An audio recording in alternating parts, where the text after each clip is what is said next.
Picture this: a casual hoodie, a dazzling luxury showroom, and a jaw-dropping reveal that'll leave you speechless. What happens when a car dealership manager totally misjudges the guy who secretly owns it all? Daryl rolled into the parking lot of Prestige Motors, the flagship dealership he'd just snatched up in sunny Scottsdale, Arizona. And oh man, the vibes were electric. The desert heat was practically dancing off the sleek luxury vehicles parked out front, their glossy finishes gleaming like treasures under the blazing afternoon sun. He pulled his modest SUV into an unmarked spot way at the back, nothing flashy here, folks, and stepped out, pausing for a second to take in the dealership's slick facade. What was he thinking? Who knows, but he sure had a plan brewing. Now, Daryl wasn't dressed to impress, no way.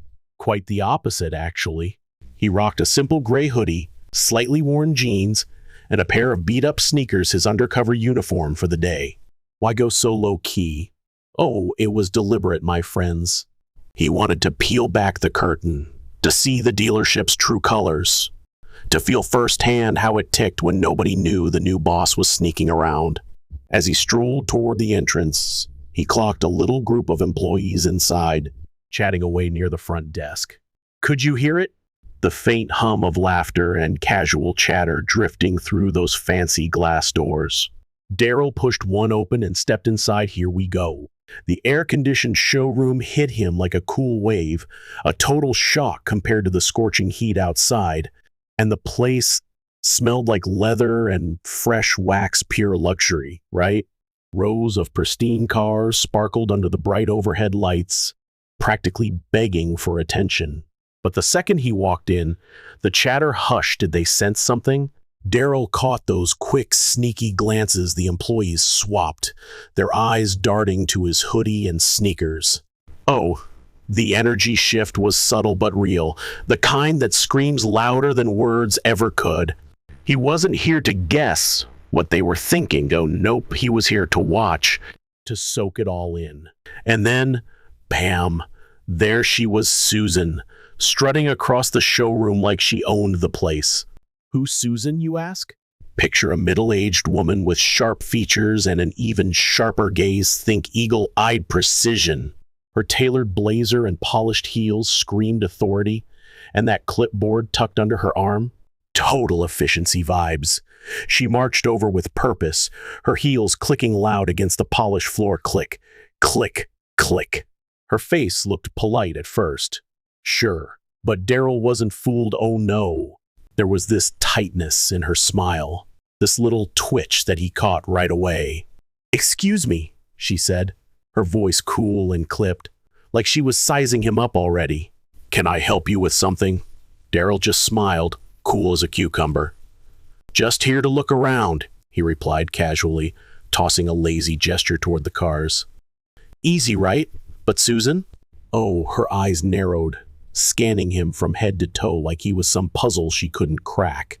That polite mask of hers slipped just a tiny bit, and something way less welcoming peeked through.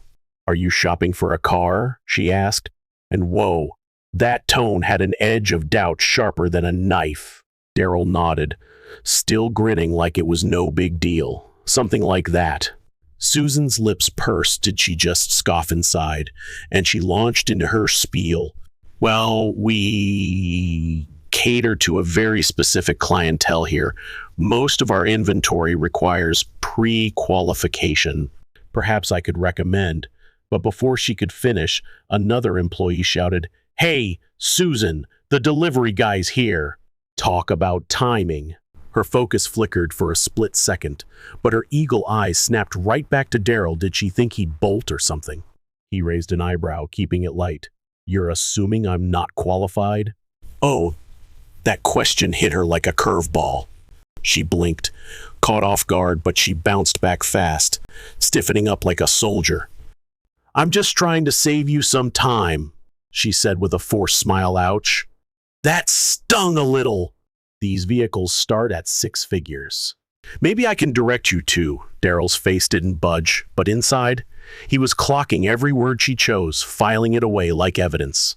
His calm vibe didn't crack, not even a little, but man, Her assumption stung like a quiet slap. The tension just hung there, thick and heavy, as Susan stared at him, waiting for what? Darryl played it smooth, glancing around the showroom, pretending to admire a nearby car. A sleek, silver coupe with an aggressive design. Wow, what a beauty. His fingers brushed the door handle, and he flicked his eyes back to Susan. Nice car, he said, simple as that. Her brows furrowed. Was she annoyed? But she plastered on another smile. It is. Perhaps, when you're ready to make a serious inquiry, we can set up an appointment. Oh, really? For now, she added, I'll have to ask you not to touch the vehicles. Whoa, was that a power move? Darryl paused, letting her words sink in, then stepped back from the car real casual-like.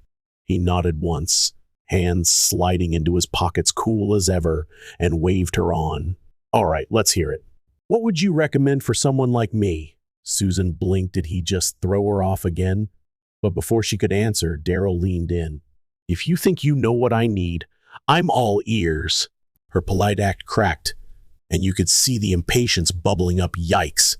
Maybe something a little more budget-friendly, she said, like she'd already decided his fate. I can give you directions to a dealership that specializes in pre-owned vehicles. Oh, snap, Darryl smiled, but it didn't touch his eyes. He'd seen plenty now. That's quite the assumption, he said softly, letting it hang there like a challenge. Susan faltered for a heartbeat. Did she just wobble? Then squared her shoulders, back in control. I'll be back with a list of options, she said, marching off briskly. Did she think she'd won that round? Darryl watched her go, his face unreadable, then turned back to that silver coupe. His reflection stared back from the glossy finish. What was he plotting now? This was going to be one wild day. Could you feel it? Darryl stood smack in the center of the showroom, hands in his pockets, eyes drifting over the lineup of cars like a king surveying his kingdom. He wasn't the type to leap to conclusions, but Susan's dismissive vibe? Oh, it was impossible to ignore. Around him, the staff picked up their chatter again, but he caught those sneaky side glances. Were they sizing him up? It was the kind of quiet judgment he'd faced a million times before, those coded looks that say more than words ever could. Susan strutted back a minute later, clutching her clipboard like it was her lifeline. Here she comes. Her quick steps and that fake smile. Total giveaway she was annoyed. All right, she said, stopping a few feet away like she needed a buffer zone. I've compiled a few options that might be more suitable for your situation. Darryl tilted his head. Wait, what? And echoed her. My situation? Yes, she snapped back, her tone clipped and sharp. She shoved a printout at him. Pre-owned vehicles, all listed out with descriptions and price tags way below. Prestige's usual flair. These are more accessible models, reliable, economical, and, well, practical. Darryl took it without a peep, scanning the page like it was no big deal. A used sedan, an older SUV, a compact hybrid. Oh, come on. His lips twitched, almost a smirk, but he hid it fast, folding the paper and tucking it into his pocket. Appreciate the effort, he said, smooth as silk. Susan looked thrown for a sec. Did he just disarm her? But she rallied, hands on her hips. Listen, she said, dropping her voice like she was letting him in on some big secret. I'm just trying to be realistic with you. Prestige Motors isn't for everyone. I don't want to waste your time. Darryl locked eyes with her, calm but unyielding. Bring it on. And what exactly makes you think I'm not your target customer? Boom, did that hit a nerve? Susan hesitated, just for a split second, then powered through. I've been doing this a long time, she said, all smug-like. I can tell when someone's out of their depth. Out of their depth, Darryl repeated. Slow and thoughtful. Did she hear how that sounded? A flicker of doubt flashed in her eyes, but she doubled down. I'm just being honest. It's better to be upfront than to have someone leave disappointed. Darryl chuckled softly. Oh, he was loving this. Honest, huh? I like honesty. How about this? You let me speak to the owner. Think we can make that happen? Whoa, Susan's eyebrows shot up like rockets. She was totally blindsided. The owner? She stammered. That's right, Daryl said, keeping it light, almost chatty. I'd like to have a word with them. Her lips twitched worst smile ever, and she scrambled. Well, that's not possible today. The owner doesn't just drop by for casual visits. They're a busy person. I'm sure they are, Daryl said, nodding like he got it. But maybe you could give them a call. Let them know I'm here. I think they'd want to meet me. Oh, the gauntlet was down. Susan's smile tightened. She was losing it. Look, sir, I'm trying to be as polite as possible, but this is getting ridiculous. I have other customers to attend to. If you're serious about buying a car, we can schedule a meeting with one of our sales consultants. Otherwise, what? Daryl cut in. Still calm, but with a little edge now. Did she catch that? Her eyes narrowed, frustration boiling over. Otherwise, I'm going to have to ask you to leave. Oh, snap, the line was drawn. Those words hung there, heavy and loaded. Daryl didn't flinch, just held her gaze. Could you feel the showdown vibes? The whole showroom seemed to freeze, holding its breath. Then, slow as you please, Daryl reached into his pocket and pulled out his phone. All right, he said, scrolling through his contacts like it was nothing. I'll make the call myself. Susan blinked. What? What are you doing?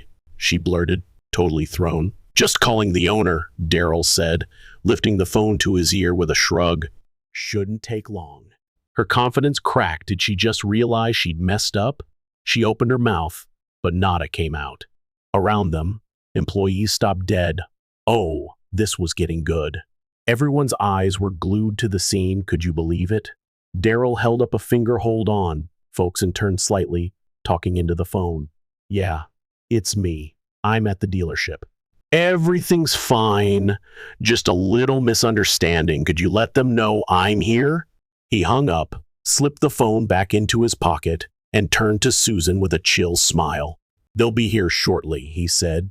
Simple as that. Susan gaped seriously. Who was this guy? Who did you just call? Daryl didn't bite, just glanced around the showroom, letting her stew. His eyes lingered on the staff, now staring like they'd seen a ghost. Guess we'll find out, he said, almost playful. Oh, he was enjoying this. The tension was thick enough to cut with a knife, pressing down on everyone.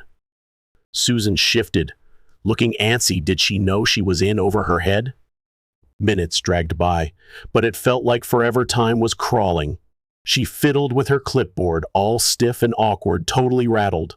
Daryl, though? Cool as ever, just chilling by a luxury SUV. How does he stay so calm? The showroom buzzed with whispers. Did you hear that? As employees snuck glances at the drama. Everyone was waiting what's going to happen next. Then, bam, the main doors swung open, and in strode a sharply dressed man in a navy suit, his polished shoes clicking softly on the tile. His face was serious but warm, and his eyes locked onto Daryl like a homing beacon. Mr. Carter, he said, flashing a big smile and sticking out his hand. So good to see you.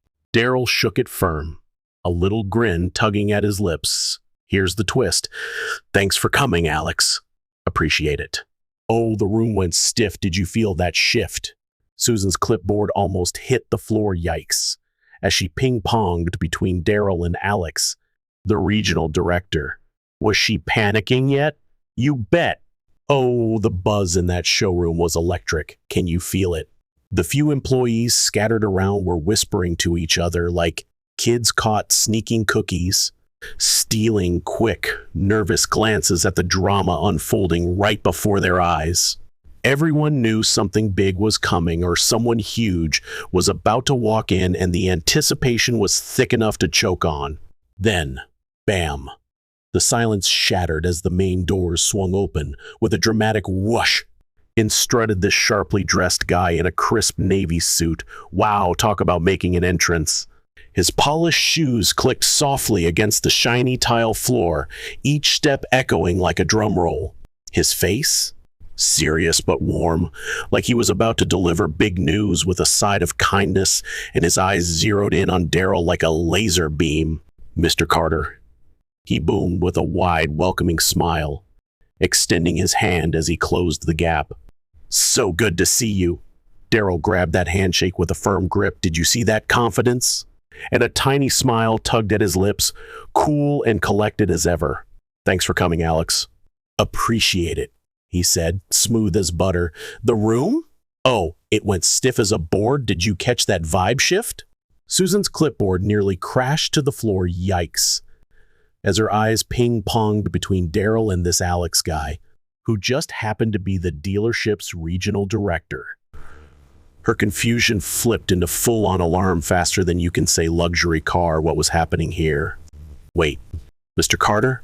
she stammered, her voice wobbly like she just stepped off a roller coaster. Alex spun toward her, his friendly grin fading into something sharper, more professional almost. A little icy. "Susan, I see you've already met Mr. Carter," he said, his tone clipped and to the point.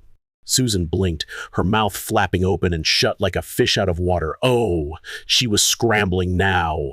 She fumbled for words. Can you imagine the panic? And finally squeaked out, I didn't realize." Alex cut her off, sharp as a knife. "You didn't realize he's the new owner of this dealership," he finished, his voice slicing through her excuse. He shot Daryl a quick look, his face softening with an apologetic wince. "Oops. Sorry about that. I trust this wasn't your ideal welcome," he added. But Daryl, cool as ever, he raised a hand hold up. "No biggie. It's all right, Alex. I think Susan and I just got off on the wrong foot," he said, his voice steady but heavy, like every word carried a hidden punch that had the whole room hanging on tight. Susan's face went pale ashen, like she'd seen a ghost, and she stumbled back a step, clutching that clipboard to her chest like it was her last lifeline in a storm. I'm so sorry," she whispered, her voice barely a breath. Did she even mean it? "I didn't know." Daryl tilted his head, his tone still gentle but firm. Oh, he wasn't letting this slide. "You didn't know what?" he pressed. "That I could own a place like this? That someone like me might actually belong here?" Her eyes popped wide, total deer in headlights moment, and for a second she looked completely lost, like her whole world just flipped upside down. "I didn't mean," she started, but Daryl raised a hand again, zip it, cutting her off mid-stammer. "It's fine, Susan, really," he said, stepping closer, his voice dropping low. "Did you lean in too?" making everyone strain to catch every word. "But let me ask you something. If I hadn't been the owner, would you have treated me any differently? Would you have given me the same respect you'd give someone who walked in here wearing a suit and tie?" "Oh," snap, that question landed like a bomb. Susan's mouth opened, but nothing came out. Silence so loud it screamed. The quiet was deafening. Could you hear a pin drop? And Daryl just nodded, like her mute response told him everything he needed. He turned to Alex, his voice suddenly ringing with this new, undeniable authority. "Watch out." Boss mode activated. "Let's gather everyone in the conference room.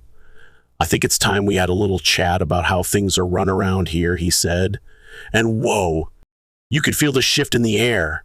The employees shuffled into the sleek conference room. Oh, the tension was suffocating. That space, all glass walls and modern vibes, usually screamed "impress me." But today, it felt like a pressure cooker ready to blow. Susan plopped down near the back. Where's her usual swagger now? Her confident air swapped for this jittery stillness that had her looking like a kid in timeout. Daryl stood tall at the head of the table. Did he just own this room? Calm and collected, his presence pulling every eye like a magnet. Alex hung back by the door, arms crossed, his face a total mystery. What's he thinking? Watching the staff settle in.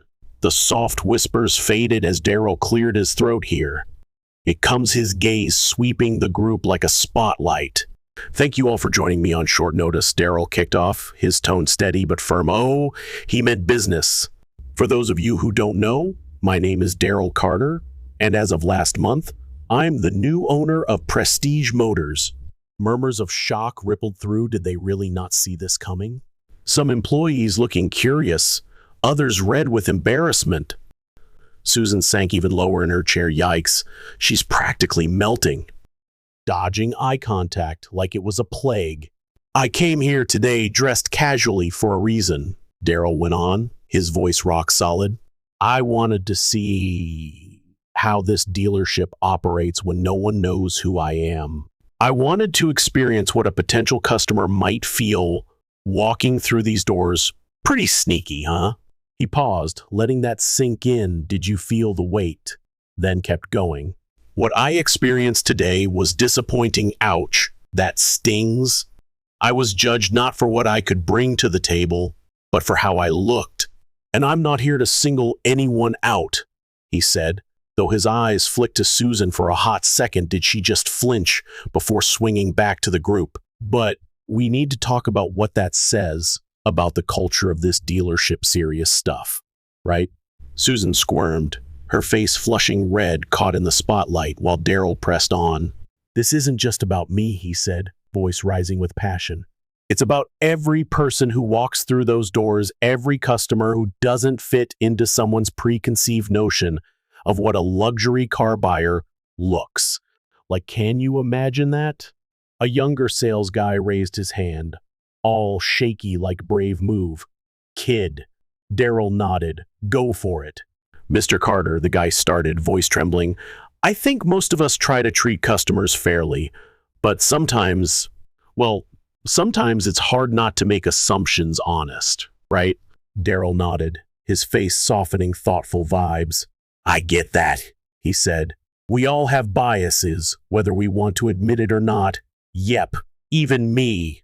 But here's the thing, it's not enough to just try to be fair. We have to actively challenge those biases. Big challenge, huh? We have to create an environment where everyone feels respected, regardless of their appearance, background, or anything else. Got that? He paused again, letting it marinate, then powered on. This dealership has built a reputation for excellence. But excellence isn't just about the cars we sell. It's about the experience we provide. And from now on, that experience is going to be built on respect, inclusivity, and fairness. How's that sound? A little wave of agreement rolled through, some nodding, some still skeptical, while Daryl's eyes landed on Susan, who sat frozen, hands locked tight in her lap. Nervous much? Susan, he said, gentle but firm. Oh, here we go. I want to give you the opportunity to speak. Is there anything you'd like to say? Every head swiveled her way. Talk about pressure. She hesitated, then mumbled, voice barely there. I made a mistake. Huge oops. I misjudged you. And for that, I'm truly sorry. Daryl nodded, unreadable as ever. Thank you for saying that, he said. I hope this experience will serve as a reminder for all of us, not just you, because change starts with accountability. Deep, right? He swung back to the group, full circle. Moving forward, we'll be implementing new training programs to ensure this dealership represents the values. I believe in every customer deserves to be treated with dignity, no exceptions. If anyone has an issue with that, now's the time to speak up. Anyone? The room went dead quiet. Crickets, the silence roaring louder than words, broken only by the faint hum of the AC. No one dared breathe, but Daryl's words hung heavy. Did they get it? He let that quiet stretch, making his point loud and clear. Then, calm but rock solid, he said, Good. I'm glad to see we're all on the same page. Teamwork, huh? Change isn't always easy, but it's necessary. And this dealership is going to lead by example. He stepped back from the table, hands resting light on the edge, leaning in just a bit intense. Let me make something clear. I didn't come here today to humiliate anyone. No way. I came to understand what kind of culture I've inherited and how we can make it better. Big goals, right? His eyes slid to Susan, still quiet in the back. Poor thing. Susan, he said, softening just enough. Merciful move. You're an experienced manager, and I'm sure you've worked hard to get where you are. But today was a wake-up call for you and for all of us. Ring any bells? She finally looked up, meeting his eyes first time all day. I understand, she said, voice shaky but real. I was wrong, and I'll do whatever it takes to make this right, promise. Daryl nodded, simple but firm. I believe in second chances, he said, but accountability comes first. I'll be meeting with you one-on-one to discuss next steps. Deal? For now, let's focus on moving forward. Fresh start, anyone? He straightened up, turning to the team. Rally time. We're not just selling cars here. We're building trust, creating relationships, and representing a standard of excellence. If you're on board with that, I'm here to support you every step of the way. Who's with me? A louder murmur of agreement rolled out, genuine this time, and the staff relaxed, that tense vibe melting into something hopeful. Even Alex, still by the door, gave a nod, approval sealed. Daryl cracked a faint smile, relief and grit mixed together. All right then, let's get back to work. Game on. And remember, how we treat people matters more than anything we sell. Truth bomb. As folks started filing out, Daryl spotted Susan hovering by the door. Second chance time? She crept over, hands twisting nervously. Yikes. She shook. Mr. Carter, she started, voice low. I want to thank you for giving me a chance to do better. I won't let you down, swear it. Daryl eyed her for a beat, sizing her up, then replied, steady as a rock. I hope you mean that, Susan. Actions speak louder than words, but I believe people can change if they're willing to try. Do you? She nodded, eyes wide and earnest. Oh, she's in. I am, she said. Daryl watched her slip out, then turned to Alex. Next move. Let's set up a meeting with the staff next week, he said. I want to make sure everyone knows what's expected moving forward. Clear? Alex grinned, total respect vibes. You've got it, boss, he said. As Daryl stepped back into the showroom, he glanced at the cars, those gleaming surfaces bouncing the afternoon light like mirrors. He thought about the mountain of work ahead. Big job, huh? But for the first time that day, he felt this spark of optimism. Can you feel it too? This wasn't just about running a dealership, no way. It was about creating something bigger, a place where people were judged by their character, not their looks. Dreamy, right? And Daryl, he was ready to lead the charge. Watch out, world. Oh, what a story. This tale of Daryl and Susan hits me right in the gut. It's a blazing reminder of how quick we are to slap labels on people based on their looks, their clothes, their vibe. It drives me wild. I'm so tired of this shallow nonsense where a hoodie and sneakers mean you're less than, while a suit screams worthy. Daryl's undercover move? Genius.